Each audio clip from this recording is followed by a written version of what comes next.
JK Rowling is the world's greatest author with selling over 600 million copies of just Harry Potter alone and netting over $1 billion. She has taken the world by storm with her mystical tale of Harry Potter. But how did she do this? What made her the greatest author? And how can we do the same? Well, put simply, JK Rowling wrote a story anyone can enjoy. Adults, kids, anyone from ages 9 to 90. Anyone could pick up the book, understand every word on the page, and be completely entranced in the story of Harry Potter. But Jaden, what makes her story something to where everyone can enjoy? Well, it was written in a very, very simple tone. It was written using minimal descriptions. It was written considering the child that she is writing to. It was written for children, but it also had that simplistic, fun storyline. And then it slowly gets more deep. Book 1, like a child. Book 2, it gets more deep. And then eventually it gets more adult in the end. That's how she did it. She started off writing very simply.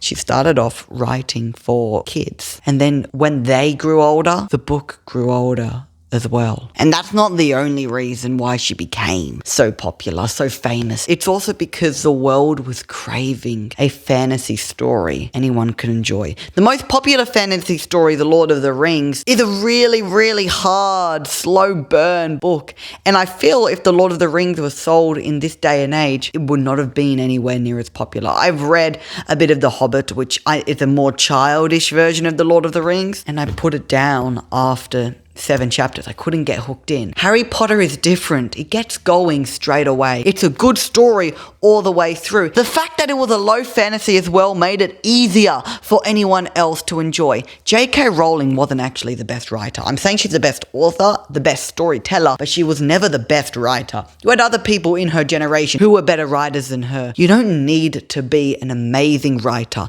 because in reality, no one wants to read a very, very perfect book because perfect books are boring. Perfect books are monotonous. You want to read a fun, engaging book, and that's what JK Rowling did. She wrote this really, really, really beautiful book. In fact, this book should have never succeeded in the first place because of that fact.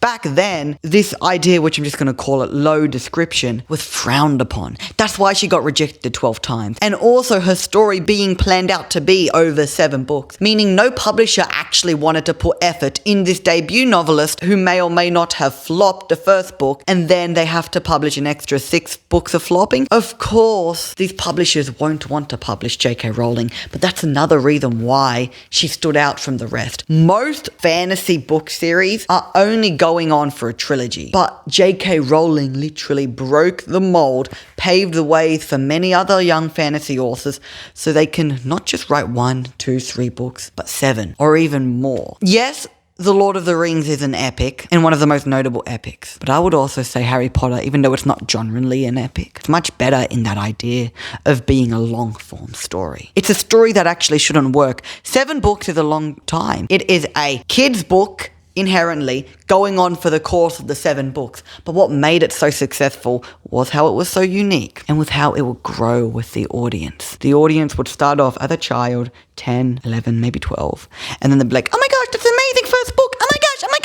And then the second book, it gets a bit darker. Third, a bit darker. Fourth, a bit darker. And then darker until you get to the 7th book. And they're adults. And they can truly feel completed when this story has ended. This person's not an author. Well, they draw manga.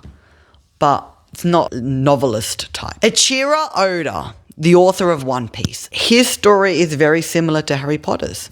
It should not have succeeded, especially the fact that it goes on for over 1,000 chapters. But because of this idea of it being one of the only stories that have such a large scope to where it could hit that 1,000 chapter milestone and not feel like it's dragged on too much, which I know people complain about the pacing of One Piece, but that's the anime. The manga's pacing is really damn good. A story that can go that long is rare. You rarely see it. That's why JK Rowling is so popular. That's why Eiichiro Oda is the world's greatest manga author. It is purely because these stories don't exist. People are craving for these stories. People want these stories. People want to read a book to where they can grow up with this book. A lot of people don't read. A lot of people don't. But JK Rowling wrote in a way, and this is true, to where kids who have never read before would pick up her book and get entranced in the world of Harry Potter, and then they'll read it again.